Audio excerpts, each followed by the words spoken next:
നമസ്കാരം, ഹലോ ഡോക്ടറിലേക്ക് സ്വാഗതം. നമ്മളിന്ന് ചർച്ച ചെയ്യുന്നത് കോസ്മെറ്റിക് ഡെന്റിസ്ട്രിയെക്കുറിച്ചാണ്. ഈ വിഷയം ചർച്ച ചെയ്യാനായി നമ്മോടൊപ്പം ഉള്ളത് IDKയുടെ past vice president doctor KN Thomas ആണ് ഇപ്പോൾ നമ്മോടൊപ്പം ഉള്ളത്. നമസ്കാരം ഡോക്ടർ, ഹലോ ഡോക്ടറിലേക്ക് സ്വാഗതം. നമുക്കറിയാം, ഒരു പല്ല് മനോഹരമായിട്ടിരിക്കുക എന്ന് പറയുന്നത്, അല്ലെങ്കിൽ ഒരു ചിരി മനോഹരമായിട്ടിരിക്കുക എന്നുള്ളത് എല്ലാവരുടെയും ആഗ്രഹമാണ്. പലപ്പോഴും ഫിലിം സ്റ്റാർസിൻ്റെ കൂടെ ആയിരുന്നാലും അവരെയൊക്കെ കാണുമ്പോൾ, അല്ലെങ്കിൽ ചിരി കാണുമ്പോൾ പലർക്കും കൊതിയാവും അത്തരത്തിലൊരു ചിരി ഒരു പക്ഷേ നമുക്കുണ്ടായിരുന്നെങ്കിൽ എന്നുള്ളത്. കോസ്മെറ്റിക് ഡെന്റിസ്ട്രി ഇപ്പോൾ ആധുനിക, അല്ലെങ്കിൽ ഇപ്പോൾ ഒരു കറണ്ട് ട്രീറ്റ്മെൻറ്റിൽ കോസ്മെറ്റിക് ഡെന്റിസ്ട്രി എത്രത്തോളം അഡ്വാൻസ് ആണ്? കോസ്മെറ്റിക് ആദ്യമായിട്ട് അതിനെപ്പറ്റി പറയുമ്പോൾ കോസ്മെറ്റിക് ഡെന്റൽ ട്രീറ്റ്മെൻറ്റ് എന്ന് പറയുന്നത് എന്താണെന്നുള്ളതാണ് പറയേണ്ടത്. ഒരു മനോഹരമായ ഒരു ചിരി എപ്പോഴും ഒരു വ്യക്തിക്ക് ആത്മവിശ്വാസം ഉണർത്തുകയാണ് ചെയ്യുന്നത്. പഴയ കാലത്തുള്ള ട്രീറ്റ്മെൻറ്റ് വെച്ച് കമ്പയർ ചെയ്യുമ്പോൾ പഴയ കാലത്ത് നമ്മൾ ക്രൗണ്, അതുപോലെ തന്നെ ഫില്ലിങ്സ് അതൊക്കെ കൊടുക്കുമ്പോൾ കൂടുതലായിട്ടും നമ്മൾ ഫങ്ഷനെയാണ് നമ്മൾ ഉദ്ദേശിച്ചുകൊണ്ടിരുന്നത്. നന്നായിട്ട് ചവയ്ക്കാൻ പറ്റണം, ഫങ്ഷൻ നന്നായിട്ട് ഉപയോഗിക്കാം. തീർച്ചയായിട്ടും. എന്നാൽ ഇന്ന് ഫങ്ഷനോടനുബന്ധിച്ച് തന്നെ എസ്തെറ്റിക് വാല്യൂയും കൂടെ അതിന് മുൻതൂക്കം കൊടുത്തിട്ടുണ്ട്. അവിടാണ് കോസ്മെറ്റിക് ഡെന്റിസ്ട്രിയുടെ പ്രസക്തി. ഡെന്റിസ്ട്രിയിലുള്ള നിരവധി ബ്രാഞ്ചസ് ഉള്ളതിൻ്റെ നല്ല വശങ്ങളുള്ളതെല്ലാം കൂടി ചേർത്ത് സമന്വയിപ്പിച്ച് ഉള്ള ഒരു ട്രീറ്റ്മെൻറ്റാണ് കോസ്മെറ്റിക് ഡെന്റിസ്ട്രി. സപ്പോസ് ഒരു ഫില്ലിങ്, ആൻറ്റിറിയർ ടീത്തിൻ്റെ ഒരു ഫില്ലിങ്, എസ്തെറ്റിക് ഫില്ലിങ്, കോമ്പസിറ്റ് അല്ലെങ്കിൽ ഗ്ലാസ് എനമർ ഫില്ലിങ്, അതൊക്കെ കൊടുക്കുമ്പോൾ നമ്മൾ തീർച്ചയായിട്ടും അതിൻ്റെ ഷെയ്ഡ് സെലക്ട് ചെയ്ത്, അതുപോലെ തന്നെ അത് കാർവ് ചെയ്യുമ്പോഴും വളരെയധികം മോർഫോളജി, പല്ലിൻ്റെ മോർഫോളജി കറക്റ്റായിട്ട് കാർവ് ചെയ്ത് പോളിഷിങ് ചെയ്ത് കൊടുക്കുമ്പോൾ തീർച്ചയായിട്ടും ഒരു ഇൻവിസിബിൾ ഇഫക്റ്റ്, അതായത് നമ്മൾ ചെയ്തത് മറ്റുള്ള പല്ലുകളിൽ നിന്നും, അതുപോലെ തന്നെ ആ പല്ലിൻ്റെ തന്നെ ഫില്ല് ചെയ്യാത്ത ഭാഗത്തു നിന്ന് ഒരു വ്യതിയാനം വരാത്ത വിധത്തിലായിരിക്കണം ചെയ്തു കഴിഞ്ഞാൽ ചെയ്ത പല്ലേത് അല്ലെങ്കിൽ നല്ല പല്ലേത് എന്നുള്ളത് ഡിഫറൻഷിയേറ്റ് ചെയ്യാൻ സാധിക്കും. അവിടെയാണ് ഇൻവിസിബിൾ ഡെന്റിസ്ട്രിയുടെ, അതായത് കോസ്മെറ്റിക് ഡെന്റിസ്ട്രിയിലെ ഏറ്റവും പ്രധാനപ്പെട്ട ഘടകമാണ് ഇൻവിസിബിളായിട്ടുള്ള ഫാക്ടർ. അതാണ് നമ്മുടെ ആധുനിക കോസ്മെറ്റിക് ഡെന്റിസ്ട്രിയും പണ്ട് കാലത്തുണ്ടായിരുന്ന ഫങ്ഷനെ മുൻതൂക്കം കൊടുത്തുണ്ടായിരുന്ന ഡെന്റിസ്ട്രിയും തമ്മിലുള്ള അന്തരം. തീർച്ചയായിട്ടും സാർ, നമുക്കറിയാം ഒരുപാട് ആൾക്കാരുള്ള പല്ലുകൾ ചിരിച്ചു കഴിഞ്ഞാൽ വെള്ളപ്പാടുകൾ കാണുക എന്ന് പറയുന്നത്. അപ്പോൾ പലപ്പോഴും ഈ വെള്ളപ്പാടുകൾ ഒരുപക്ഷെ അവർ പറയും ഇത് ജീവിതകാലം മുഴുവനും കൊണ്ട് നടക്കുക എന്നുള്ളതായിരിക്കും. ഇപ്പോൾ നമുക്ക് വെള്ളപ്പാടുകൾക്ക് നല്ല രീതിയിൽ അല്ലെങ്കിൽ പല്ലുകളിലെ വെള്ളപ്പാടുകൾ മാറ്റാനായിട്ട് സാധിക്കും. പല്ലുകളിലെ വെള്ളപ്പാടുകൾ, അതുപോലെ തന്നെ കേരീസ്, വൈറ്റ് പാച്ചസ്, ചെറിയ കുഴിവുകൾ, ഇവയെല്ലാം നമുക്ക് കോസ്മെറ്റിക് ഡെന്റൽ ട്രീറ്റ്മെൻറ്റ് കൊണ്ട് മാറ്റാൻ സാധിക്കും. സപ്പോസ് ഒരു ചെറിയ കേരീസ് ഉണ്ടെങ്കിൽ അത് കംപ്ലീറ്റ് ആയിട്ട്, ചെറിയൊരു പോടുണ്ടെങ്കിൽ, കേരീസ് മീൻസ് പോഡ്, അത് കംപ്ലീറ്റ് ആയിട്ട് നമ്മൾ ഗ്രൈൻഡ് ചെയ്ത് മാറ്റി അവിടെ ആസിഡ് എച്ചൻ്റ് എന്നും പറഞ്ഞ ഒരു പദാർത്ഥം ഒരു 15 സെക്കൻഡ്സ് അപ്ലൈ ചെയ്ത് ഒരു വൈറ്റ് ഫ്രോസ്റ്റഡ് അപ്പിയറൻസ് നമുക്ക് അവിടെ ക്രിയേറ്റ് ചെയ്യാൻ പറ്റും. അതിനുശേഷം ബോണ്ടിങ് ഏജൻറ്റ് വാഷ് ചെയ്ത് കംപ്ലീറ്റ് ആയിട്ട് 30 സെക്കൻഡ്സ് കളഞ്ഞ ശേഷം, അതിൻ്റെ ട്രീറ്റ്മെൻറ്റ് ആസ്പെക്റ്റാണ് ഞാൻ പറയുന്നത്, ബോണ്ടിങ് ഏജൻറ്റ് പുരട്ടി ലൈറ്റ് അതുകൊണ്ട് ക്യൂർ ചെയ്ത് അതിനുശേഷം ഷെയ്ഡ് സെലക്ഷൻ ഓഫ് കോമ്പസിറ്റ് അതൊരു മസ്റ്റാണ്. അത് പലതരത്തിലുള്ള A1, A2, A3, A4 അങ്ങനെയുള്ള പല ഷെയ്ഡ്സ് ഉണ്ട്. ആ ഷെയ്ഡ് കറക്റ്റായിട്ട് നമ്മൾ സെലക്ട് ചെയ്ത് എടുത്ത് ഒരു 2 ലെയറോ 3 ലെയറോ ഡെന്റിനൽ ലെയറോ ഒരു ഇനാമൽ ലെയറൂടെ കൊടുത്തുകൊണ്ട് ഫില്ല് ചെയ്ത് കഴിഞ്ഞാൽ ഒട്ടും അന്തരം കാണത്തില്ല. അവിടെ ഇൻവിസിബിൾ ഡെന്റിസ്ട്രിയുടെ പ്രസക്തി മുമ്പ് പറഞ്ഞത് വളരെയധികം ഉണ്ട്. തീർച്ചയായിട്ടും സാർ, നമ്മൾ പലപ്പോഴും ഫ്രണ്ടിൽ കാണുന്ന 2 പല്ലുകൾ, അതിനുണ്ടാകുന്ന വിടവുകൾ പലപ്പോഴും ആൾക്കാരുടെ ഈവൻ സംസാരത്തിന് പോലും ബുദ്ധിമുട്ടുണ്ടാക്കുന്ന ആൾക്കാരുണ്ട്. ചില പ്രത്യേക കാര്യങ്ങൾ പറയുമ്പോൾ, പോലെയുള്ള കാര്യങ്ങൾ പറയുമ്പോൾ ബുദ്ധിമുട്ടുകൾ ഉണ്ടാകാറുണ്ട്. അപ്പോൾ ഫ്രണ്ടിൽ വരുന്ന പല്ലുകൾ, അല്ലെങ്കിൽ ഫ്രണ്ടിൽ വരുന്ന 2 പല്ലുകളിൽ ഈ വിടവുണ്ടെങ്കിൽ നമുക്ക് എന്താണ് ചെയ്യാൻ പറ്റുന്നത്? പലപ്പോഴും അറിയുന്ന ഫ്രണ്ടിലെ പല്ല് തൊടാനായിട്ട് പലപ്പോഴും പേഷ്യൻസിന് തന്നെ പേടിയുണ്ടാകും. ഫ്രണ്ട് പല്ലാണ് വിടന്നിരിക്കുന്നത്, എന്തെങ്കിലും ഒന്നും ചെയ്തു കഴിഞ്ഞാൽ ഒരു പക്ഷേ ഇപ്പോൾ ഇരിക്കുന്നതിനെക്കാട്ടി മോശമാവുമോ എന്നുള്ള രീതിയിൽ. തീർച്ചയായിട്ടും അതൊരിക്കലും മോശമാകത്തില്ല. അതിന് 2 ടൈപ്പ് ഓഫ് ട്രീറ്റ്മെൻറ്റ് ഉണ്ട്. ഒന്ന് ഓർത്തോഡോണ്ടിക് ട്രീറ്റ്മെൻറ്റ്. ഈ മുൻവശത്തുള്ള വിടവെന്ന് പറയുന്നത് that is mid line diastema. Mid line diastema എന്ന് പറയുന്ന 2 പല്ലിൻ്റെ ഇടയ്ക്ക് സെൻട്രൽ ഇൻസൈസിൻ്റെ ഇടയ്ക്കുള്ള വിടവിനാണ്. അത് സാധാരണ ഹെറിഡിറ്ററി ആയിട്ട് കാണാറുണ്ട്. അതിൻ്റെ ഒരു ആസ്പെക്റ്റ്, അതിൻ്റെ ഒരു സൈൻ ആൻഡ് സിംറ്റമായിട്ട് കാണുന്നതിൻ്റെ കൂടെ തന്നെ ഹൈ ഫ്രണൽ അറ്റാച്ച്മെൻറ്റ്, അതായത് ഫ്രണം എന്ന് പറയുന്നത് ഒരു ലിപ്പിനകത്തു നിന്നുള്ള ഒരു അറ്റാച്ച്മെൻറ്റ് 2 പല്ലിൻ്റെ ഇടയിലേക്ക് കൂടുതലായിട്ട് കയറി കിടക്കുന്നതായിട്ട് കാണാം. അത് ഫ്രനെക്ടമി, ഒരു മൈനർ ചെറിയൊരു സർജിക്കൽ പ്രൊസീജിയർ, അതുകൊണ്ട് മാറ്റുവാൻ സാധിക്കും. അതിനുശേഷം ആ സ്പേസ് ഓർത്തോഡോണ്ടിക് ട്രീറ്റ്മെൻറ്റും ഉണ്ട്, സ്ട്രെയിറ്റ് വെയർ ടെക്നിക്കും ഉണ്ട്. ബ്രാക്കറ്റ്സ് എല്ലാം പല്ലിന്മേൽ ഉറപ്പിച്ച് ശേഷം ആ സ്പേസ് ക്ലോസ് ചെയ്യാൻ സാധിക്കും. അത് ക്ലോസ് ചെയ്ത ശേഷം റിറ്റൈനർ ഉപയോഗിക്കണമെന്നുള്ളതൊരു മസ്റ്റാണ്. തീർച്ചയായിട്ടും അത് ഒരു type of treatment, orthodontic treatment. അതല്ലാതെ ഓർത്തഡോണ്ടിക് ട്രീറ്റ്മെൻറ്റ് അല്ലാതെ ഇമ്മീഡിയറ്റ് ആയിട്ട് ഒരു 1.5-2 മണിക്കൂർ കൊണ്ട് നമുക്ക് തീർക്കാവുന്ന ഒരു ട്രീറ്റ്മെൻറ്റ് ഉണ്ട്. That is cosmetic dental treatment. അതായത് പല്ലിൻ്റെ ഇനാമലിൻ്റെ വശത്തുള്ള ആ വീതി കൂട്ടാതെ പാർശ്വവശങ്ങളിൽ മാത്രം 3 ലെയർ ടെക്നിക്ക്, കോമ്പോസിറ്റ് കൊണ്ടുള്ള 3 ലെയർ ടെക്നിക്ക്, അതായത് ഡാർക്കർ ലെയർ അകത്ത്, ലൈറ്റർ ലെയർ അതിൻ്റെ പുറമെ, ഒരു ഇനാമൽ ലെയർ അവസാനം, അത് ഭംഗിയായി ചെയ്ത്, അതായത് ആ ഷെയ്ഡ് സെലക്ഷൻ മസ്റ്റാണ്. ആ പല്ലിൻ്റെ 2 പല്ലിൻ്റെ ഷെയ്ഡ് വളരെയധികം കറക്റ്റായിട്ട് ചെയ്യണം. അതുപോലെ തന്നെ ആ ഇനാമലിൻ്റെ ടിപ്പിലോട്ട് വരും തോറും നമ്മൾ ലൈറ്റർ ഷെയ്ഡാണ് മാംലോൺ അതെല്ലാം ക്രിയേറ്റ് ചെയ്ത് ആ കാർവിങ്ങും മസ്റ്റാണ്. അതിനുശേഷം പോളിഷിങ് ചെയ്ത് കഴിഞ്ഞാൽ ഒട്ടും വ്യതിയാനം വരാത്തതുപോലെ ആ നമ്മൾ ഏച്ച് ഇൻക്രീസ് ചെയ്തത്, ആ വിട്ട് ഇൻക്രീസ് ചെയ്യാതെ പാർശ്വവശങ്ങൾ ഇൻക്രീസ് ചെയ്ത ആ സ്പേസ് ക്ലോസ് ചെയ്യുന്ന ആ ഭാഗം മറ്റുള്ള ആ പല്ലിൻ്റെ തന്നെ മറ്റു ഭാഗത്തുമായിട്ട് യാതൊരു വ്യതിയാനം വരാത്തതുപോലെ നമുക്ക് മാറ്റുവാൻ സാധിക്കും. തീർച്ചയായിട്ടും സാർ. അതുപോലെ തന്നെ നമ്മൾ കുട്ടിക്കാലത്തൊക്കെ വീഴുമ്പോൾ, ഈവൻ ഒരു സ്കൂളിൽ പഠിക്കുന്ന സമയത്തൊക്കെ വീഴുമ്പോൾ ഒരു പക്ഷേ പല്ലിൻ്റെ ഒരു അറ്റം ഒരു പക്ഷേ ചെറുതായിട്ടൊന്ന് പൊട്ടിപ്പോകും, ചെറിയൊരു അറ്റം പൊട്ടിപ്പോകുന്നു. പലപ്പോഴും അത് അവർക്ക് വേറൊരു ബുദ്ധിമുട്ടുകളൊന്നും ഉണ്ടാക്കാറ്, ഒരു കാണുമ്പോൾ ഒരു ബുദ്ധിമുട്ടെന്നുള്ള നിലയിലേക്ക് ഒരു പ്രശ്നമില്ലാതെ, പ്രത്യേകിച്ച് പെൺകുട്ടികളൊക്കെ ആണെങ്കിൽ കുട്ടിക്കാലത്ത് അത് വലിയ പ്രശ്നമൊന്നും ആക്കിയെടുക്കില്ല. പക്ഷേ അവർ കോളേജിലോ ടീനേജിലോ ഒക്കെ പോകുമ്പോഴായിരിക്കും അവർക്ക് ഒരു ചെറിയ ബുദ്ധിമുട്ടായിട്ട് തോന്നുക. ഇത് നമുക്ക് യഥാർത്ഥത്തിൽ ട്രീറ്റ് ചെയ്യാൻ പറ്റുമോ? പലപ്പോഴും ആൾക്കാർ വിചാരിക്കുന്നുണ്ടാവും ഈ പല്ല് മുഴുവനായിട്ട് എടുത്ത് കളഞ്ഞ് പുതിയൊരു പല്ല് വെക്കേണ്ടി വരാം, അല്ലെങ്കിൽ ഫ്രണ്ട് പല്ലാണ്, അത് കൈകാര്യം ചെയ്യാനായിട്ട് ചിലപ്പോൾ ബുദ്ധിമുട്ടായിരിക്കും എന്നുള്ള രീതിയിൽ. ആദ്യമായിട്ട് നമുക്കിവിടെ റേഡിയോഗ്രാഫിൻ്റെ ഒരു പ്രസക്തിയുണ്ട്. ഒരു കോർണർ ഫ്രാക്ചർ, അതായത് കൂടുതലും സ്പോർട്സ് ആക്ടിവിറ്റീസിൽ ഇൻവോൾവ് ചെയ്യുമ്പോൾ കോർണർ സംടൈംസ് ഗെറ്റ് ഫ്രാക്ചേർഡ്, അത് ഫ്രാക്ചർ ചെയ്യാം. അന്നേരം അത് ഇനാമൽ ഫ്രാക്ചർ മാത്രമേ ഉള്ളൂ, ഡെൻറ്റിൻ്റെ ഒരു കുറച്ച് ഭാഗം മാത്രമേ ഉള്ളതെന്നുള്ളത് നമ്മൾ റേഡിയോഗ്രാഫി കൂടെ ആദ്യമായിട്ട് നമുക്കത് മനസ്സിലാക്കിയെടുക്കണം. ഇപ്പോൾ സപ്പോസ് പൾപ്പ്, അതായത് പല്ലിന് 3 ലെയറാണ്, ഇനാമൽ, ഡെൻറ്റിൻ, പൾപ്പ്. അതായത് ഇനാമൽ എന്ന് പറയുന്നത് ഏറ്റവും ഫ്രണ്ടിൽ കാണുന്ന ഭാഗം. അത് കഴിഞ്ഞാണ് ഡെൻറ്റിൻ എന്ന് പറയുന്ന ലെയർ. പിന്നീടുള്ള 3ാമത്തെ ലെയറാണ് പൾപ്പ്, അതായത് ബ്ലഡ് വെസൽസ് ആൻഡ് നെർവ്സ്.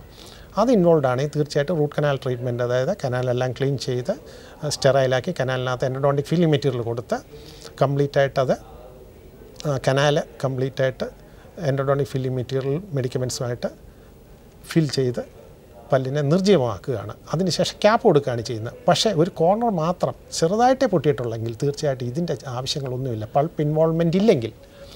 അപ്പോൾ നമ്മൾ സാധാരണ ചെയ്യുന്നത് കോസ്മെറ്റിക് ഡെൻറ്റിസ്ട്രിയുടെ പ്രസക്തിയാണ്, ട്രീറ്റ്മെൻറ്റാണ് നമ്മളിവിടെ വരുന്നത്.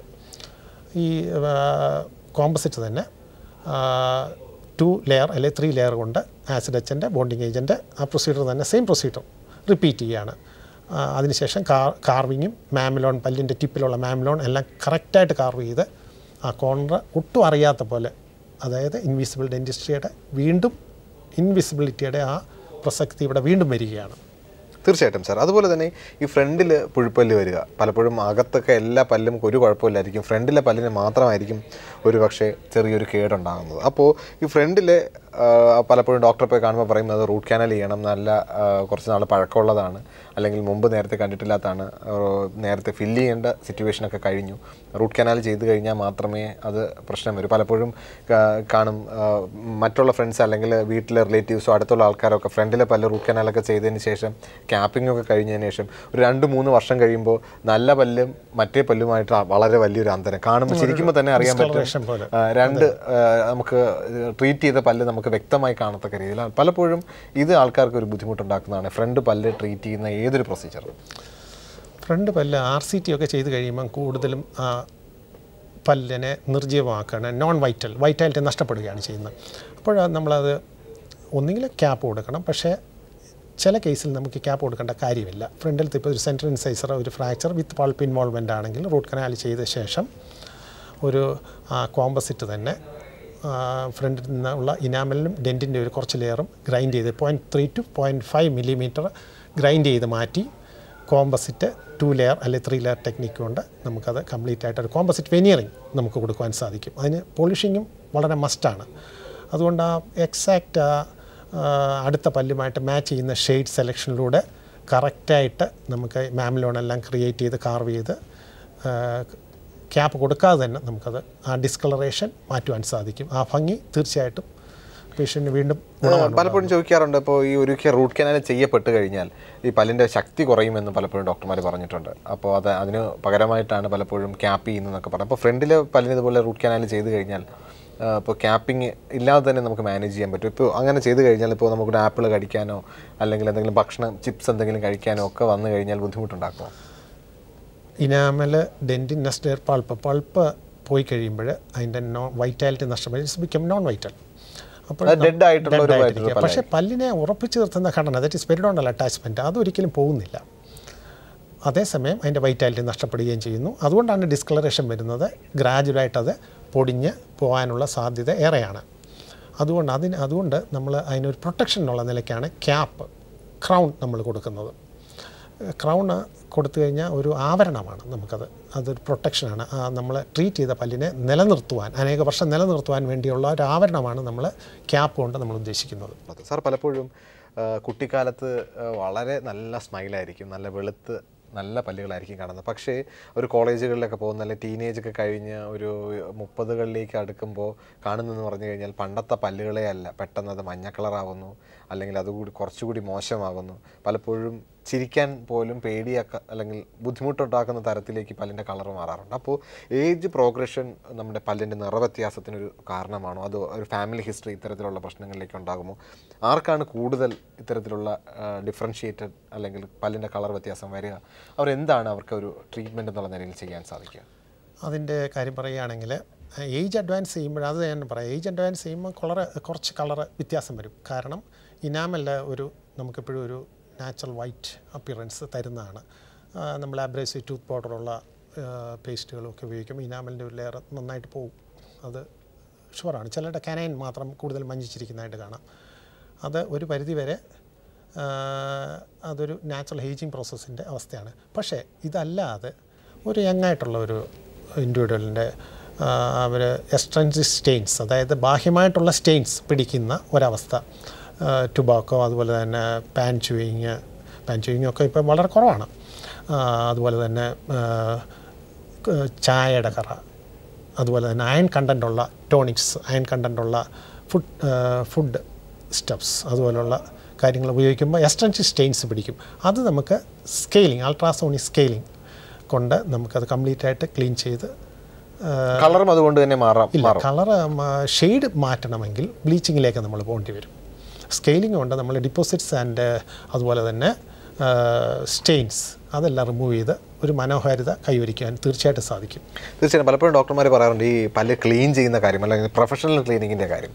പലപ്പോഴും ഒരു പല്ല് വേദനയായിട്ട് പോകുമ്പം ഒരു റൂട്ട് കനാൽ ട്രീറ്റ്മെൻറ്റ് കഴിഞ്ഞു അല്ലെങ്കിൽ ഒരു പോടടച്ചു, അപ്പോഴായിരിക്കും അതിൻ്റെ കൂട്ടത്തിലൊരു ക്ലീനിങ്ങും കൂടി ചെയ്യാം. ഡോക്ടർ പറയും ഒരു 6 മാസം കഴിയുമ്പോൾ അല്ലെങ്കിൽ ഒരു വർഷത്തിനകത്ത് വന്നൊരു ക്ലീനിങ് കൂടെ ചെയ്യുന്നതായിരിക്കും എപ്പോഴും അഭികാമ്യം എന്നുള്ളത്.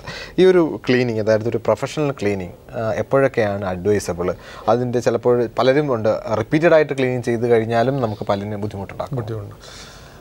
സാധാരണ ഞങ്ങളുടെയൊക്കെ പുസ്തകങ്ങളിൽ പറയുന്ന 6 months അടുത്ത് ക്ലീൻ ചെയ്യണമെന്ന്. പക്ഷേ provided you brush properly, night ടൈമിലൊക്കെ ബ്രഷിങ് നന്നായിട്ടുണ്ടെങ്കിൽ once in a year scaling ചെയ്താൽ മതി. അതുപോലെ തന്നെ സ്റ്റെയിൻസ് കലർന്ന ഫുഡ് സ്റ്റെപ്സ് വളരെ കുറവാണ്. അത് ഡിപ്പോസിറ്റ്സ് പിടിക്കുന്നതിൻ്റെയും സ്റ്റെയിൻസ് പിടിക്കുന്നതിൻ്റെ ആധിക്യമനുസരിച്ചായിരിക്കണം ക്ലീനിങ് ചെയ്യുന്നതിൻ്റെ ടൈം ഗ്യാപ്പ്. അതിനൊരു നിശ്ചിത ടൈമെന്ന് നമുക്ക് പറയാൻ പറ്റില്ല. റിപ്പീറ്റഡ് ആയിട്ട് ക്ലീൻ ചെയ്ത് കഴിഞ്ഞാൽ ബുദ്ധിമുട്ടുണ്ടാക്കും. പലപ്പോഴും ചില ആൾക്കാർ അപ്പോൾ സ്മോക്ക് ചെയ്യുന്ന ഹാബിറ്റ് ഉണ്ടാകും, അല്ലെങ്കിൽ നന്നായിട്ട് കോഫി കഴിക്കുന്ന ശീലം ഉണ്ടാകും. അപ്പോൾ അവർക്ക് സ്റ്റെയിൻ വരാനുള്ള സാധ്യതയുമുണ്ട്. അപ്പോൾ ഇങ്ങനെയുള്ളവർക്ക് റിപ്പീറ്റഡ് ആയിട്ട് ക്ലീൻ ചെയ്ത് കഴിഞ്ഞാൽ പല്ലിൻ്റെ ഇനാമിൽ പോകാനോ അല്ലെങ്കിൽ ഏതെങ്കിലും രീതിയിലുള്ള പല്ലിന് കേട് സംഭവിക്കാനുള്ള സാധ്യതയുണ്ട്.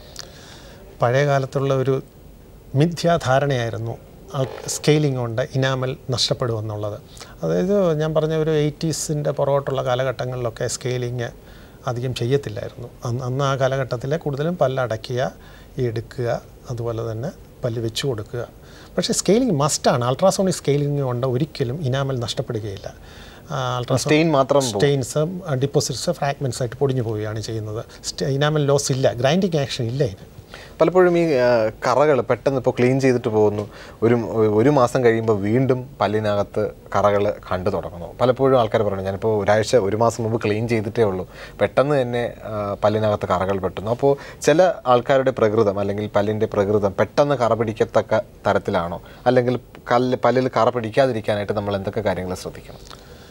നമ്മൾ മുമ്പ് ഞാൻ പറഞ്ഞ പോലെ ഫുഡിനകത്ത് അയൺ കണ്ടൻ്റുള്ള ഫുഡുകൾ കഴിയുന്ന അവോയ്ഡ് ചെയ്യണം.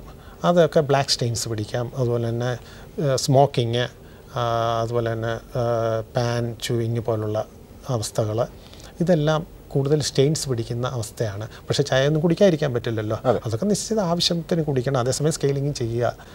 പക്ഷേ കഴിയുന്നതും അങ്ങനെ കൂടുതൽ ബ്ലാക്ക് സ്റ്റെയിൻസ് ഒക്കെ പിടിക്കുന്ന ഫുഡ് സ്റ്റെപ്സ് കഴിയുന്നതും കുറയ്ക്കുക. എപ്പോഴാണ് സാർ ഒരാൾക്ക് ഈ ബ്ലീച്ചിങ് നമുക്ക് ഒരു റെക്കമെൻഡ് ചെയ്യപ്പെടുന്നത്? പലപ്പോഴും ചില ആൾക്കാർ ചെറിയ മഞ്ഞപ്പുണ്ടെങ്കിൽ കൂടിയും, അതായത് നാച്ചുറലായിട്ടുള്ളൊരു ചെറിയൊരു മഞ്ഞ കളർ ഉണ്ടെങ്കിലും, പ്രത്യേകിച്ച് പെൺകുട്ടികളൊക്കെ വെളുപ്പിക്കാനായിട്ട് പലപ്പോഴും ഒരു ഡോക്ടറുടെ നിർദ്ദേശം പോലും ഇല്ലാണ്ട് മെഡിക്കൽ സ്റ്റോറിൽ നിന്നൊക്കെ വാങ്ങിച്ചിട്ട് ബ്ലീച്ച് അല്ലെങ്കിൽ പരസ്യങ്ങളിൽ കാണുന്ന ബ്ലീച്ചുകൾ ഉപയോഗിക്കാറുണ്ട്. അത് കേടുകൾ ഉണ്ടാക്കുമോ?